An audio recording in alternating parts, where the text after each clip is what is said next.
Para pemirsa Suyanto.id, mudah-mudahan Anda semua dimanapun berada selalu sehat walafiat, mendapatkan lindungan Allah Subhanahu wa Ta'ala, sejahtera dan bahagia. Nah, ketemu lagi di channel pendidikan kita, channel edukasi, sebuah channel sengaja dibuat untuk amar ma'ruf media sosial, karena di channel ini kita bisa berbagi pengetahuan dan belajar sepanjang hayat. Nah, apa yang kita lakukan selalu berbagi pengetahuan dan membuka peluang dari kita untuk kita selalu belajar sepanjang hayat. Dukung kami rame-rame dengan cara klik subscribe supaya Suyanto.id, channel pendidikan ini berada pada halaman strategis, halaman utamanya YouTube, sehingga bisa diakses oleh lebih banyak orang sebagai konten alternatif dari konten-konten yang banyak sekali berisi tidak mendidik dan predator pendidikan karakter, karena konten mereka ada yang selalu berbasis pornografi dan hedonisme. Nah, apa yang akan kita bicarakan pagi ini? Pagi ini kita akan berbicara mengenai pesantren, dan tokohnya, tamu kita adalah Bapak Dr. Denny Setiawan, MPD, dan beliau juga sarjana ekonomi, dan beliau adalah memimpin pesantren Bidayatus Shalihin di Kabupaten Sleman. Nah, kita sapa dulu karena beliau ini adalah baru saja lulus doktor, sehingga kita wajib ikut bersyukur mengucapkan selamat kepada Pak Kiai sebagai lulusan doktor baru dari Universitas Negeri Yogyakarta. Kita sapa dulu. Assalamualaikum warahmatullahi wabarakatuh, Pak Kiai. Waalaikumsalam, Prof. Yanto.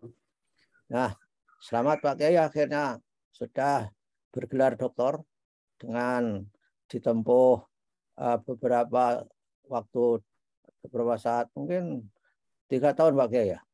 Ya, insya Allah, Prof. Ya, 3 tahun, dan luar biasa. Teman-teman Pak Kiai masih banyak yang belum memiliki proposal, dan ini adalah patut disyukuri. Nah, setelah lulus dokter Pak Kiai, pesantren Bidayatus Shalihin akan diapakan Pak Kiai? Ilmunya itu kira-kira manfaat nggak untuk pengembangan pesantren Pak Kiai itu? Gimana Pak Kiai? Baik, Prof. Yanto. Pertama-tama ketika saya mempunyai dan mendapat gelar doktor, yang saya harus lakukan yang pertama adalah bagaimana bisa lebih mengembangkan lebih maju.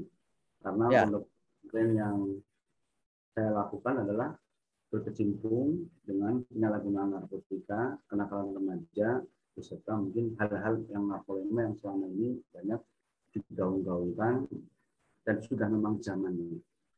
Yang kedua, ilmu yang saya dapatkan dari Universitas Negeri Yogyakarta adalah ilmu yang sangat manfaat dan sangat bisa membantu diterapkan di pondok pesantren Bidayatus Shalihin akademis yang memang terukur. Selama ini kalau melihat saya sebagai peneliti, sebelum saya meneliti dan sudah meneliti, memang banyak hal penelitian-penelitian yang harus menemukan model-model baru. Apalagi sekarang kalau kita tahu bahwa zaman sekarang, zaman modern yang di mana-mana gampang untuk mengakses semua media. Dari sinilah kita harus berpacu untuk bagaimana kita harus langkah penyalahgunaan narkotika dengan model yang tentunya disahkan oleh expert judgment atau para ahli. Oke. Ya, jadi Pak Kiai kan dokternya dalam bidang manajemen pendidikan. Saya kira itu applicable terhadap praktek praksis di pondok pesantren. Dalam cita-cita Pak Kiai, apa yang akan direform, akan diperbarui dalam pesantren? Misalkan saja untuk menghilangkan stigma terhadap pesantren. Karena kan ada oknum tertentu yang membuat sesuatu yang itu diberitakan dari pesantren, berita buruk. Tapi sebetulnya belum tentu seperti itu. Nah, Apa yang harus dilakukan Pak Kiai itu untuk menepis hal-hal yang seperti itu? Baik, Prof. Yang pertama, salah satu momen yang paling baik qadarullah adalah ini dengan waktu yang cepat dan nilainya alhamdulillah lumayan besar. Itu yang Ya, pertama. Yang kedua, Pak Kiai mencoba untuk menggeser, sebagaimana saya banyak referensi dari Prof. Yanto juga, channel-channelnya itu menggeser bahwasanya meyakinkan bahwa pondok pesantren yang Kiai kelola dengan istilahnya dengan yang lain, khususnya untuk para pengurusnya adalah pondok yang bukan menampung anak-anak dan kenakalan remaja bahkan narkoba, tapi di sini untuk kita mencoba membantu, mengcoach, membimbing, memberikan suatu wawasan untuk kita bisa kembali ke jalan yang benar. Yang kedua bisa berprestasi sekolah. Itu yang penting. ya, ya. Jadi apa misi yang penting adalah membuat anak-anak yang sudah terlanjur salah alur, salah jalan, itu dikembalikan kembali kepada jalan yang benar dengan berbagai metode. Tentu saja metodenya tentu akan menjadi lebih lebih baik, dan tentu saja metodenya itu perlu ada feedback system di mana tidak mungkin terjadi misalkan saja bullying, misalkan saja. Pak Kiai pernah mendengar tidak ada bullying di pesantren, misalkan saja. Kalau bullying di pesantren saat ini memang pernah mendengar, tidak hanya cuma di umum saja, tapi di pondok-pondok pesantren pun tidak kemungkinan ini sudah zamannya sangat benar-benar zaman-zaman yang di mana-mana media sudah bisa diakses kemana-mana sehingga berpengaruh kepada psikokisnya, sehingga anak-anak itu mencoba untuk seperti apa, apalagi kalau kita lihat masa anak-anak ke dewasa itu kan banyak mencari identitas. Nah itu Iya, yang iya, iya. Dan berita terakhir itu kan ada santri-santri yang mendapatkan bullying, entah di mana ya, ada di berita itu. Tapi itu di Bidayatus Shalihin tidak pernah terjadi, Insya dan Allah. harus tidak terjadi. Nah, untuk memagari itu, Pak Kiai, gimana caranya Pak Kiai setelah memiliki keilmuan dalam bidang manajemen itu supaya tidak terjadi, kontrolnya seperti apa terhadap misalkan saja pembimbing, ustadz dan sebagainya, supaya ustadznya ini benar-benar memberdayakan, dianggap sebagai teman orang tua bagi para santri. Bagaimana supaya hubungannya itu tidak akhirnya misconduct, salah salah langkah, salah tingkah laku terhadap santri-santrinya. Gimana Pak Santri, Pak Kiai di Bidayatus Shalihin ini? Baik, perlu ketahui bahwa memang pondok pesantren Bidayatus Shalihin adalah dari rekod-rekod yang memang tadinya kurang, sehingga masuk ke pondok pesantren tentunya mempunyai suatu perbedaan inklusif, perbedaan lingkungan yang bermacam-macam. Maksudnya bagaimana bisa menyatukan lingkungan yang berbeda ini dengan baik. Yang pertama adalah kita memberikan suatu wawasan kepada para ustazah, para ustadz atau musyrif, sehingga kita bisa tahu metode seperti apa yang kita harus lakukan. Sebab jika kita salah ataupun dalam memberikan suatu paparan atau memberikan suatu ajaran ataupun pengajaran,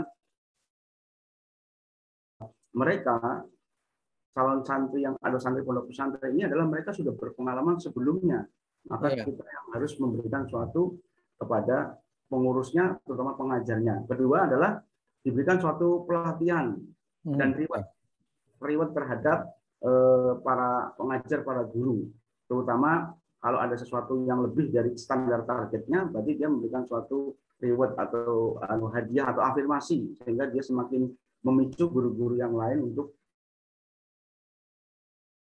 guru yang umum, yang biasa, untuk menangani anak-anak dari anak bangsa penyalahgunaan narkotika. Oleh karena itu kemarin alhamdulillah sudah dipublis, bahkan sudah diwisuda, anak yang tadinya dipandang sebelah mata, yang tidak terpikir dan terbesit, ternyata bisa menghafal sampai juz 30, juz 1 sampai 10 sampai 5.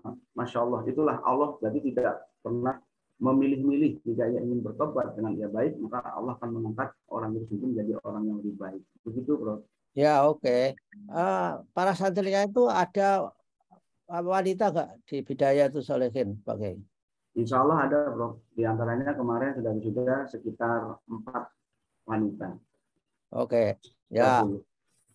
Nah itu rata-rata pesantren yang pernah mencuat dalam berita ketika memperlakukan santri wanita tidak tidak proporsional, itu ini kan terjadi walaupun hanya sedikit dibandingkan dengan pesantren yang jumlahnya jutaan, tapi itu menjadi berita yang luar biasa.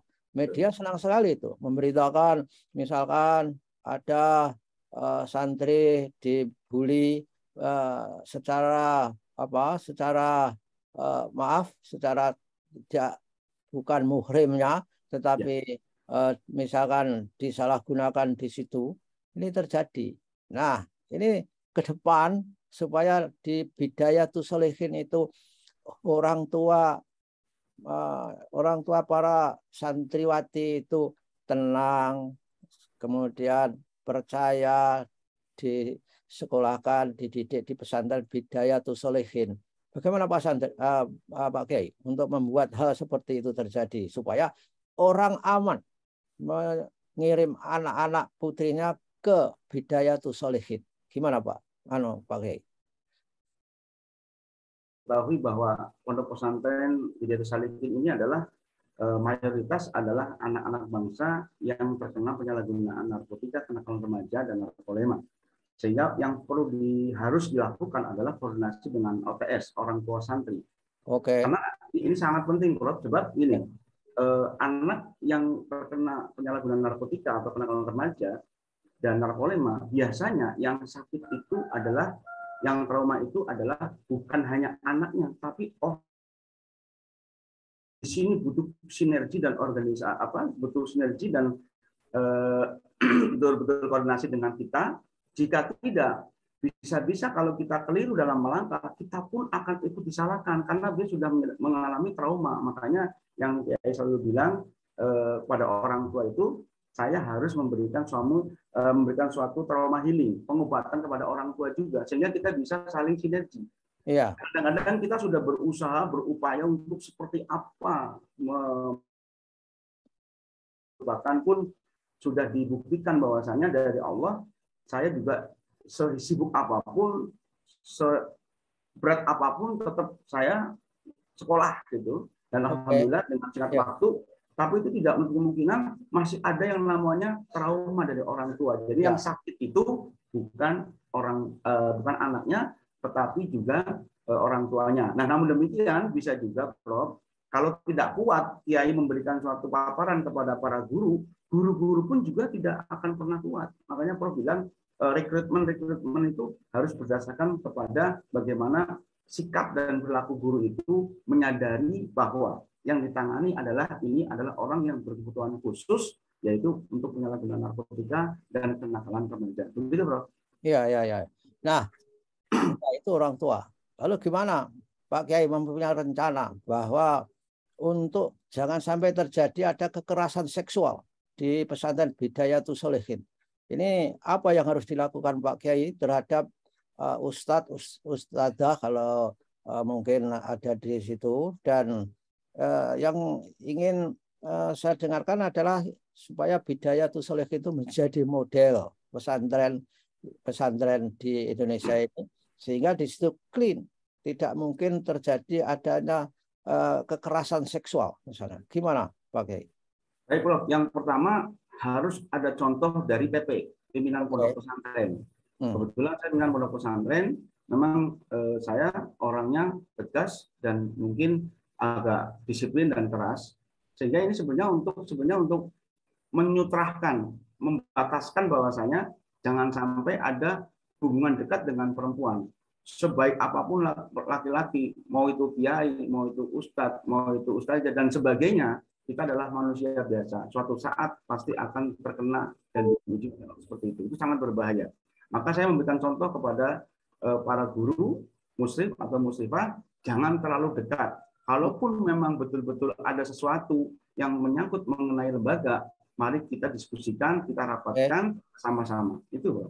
Oke, terima kasih Pak Kiai. Ini suatu konsep yang bagus bahwa disiplin, yaitu menjaga jarak. Kalau saya simpulkan, tetap menjaga jarak antara ustadz dan para santriwati, dan begitu pula sebaliknya antara ustadzah dengan para santriwan.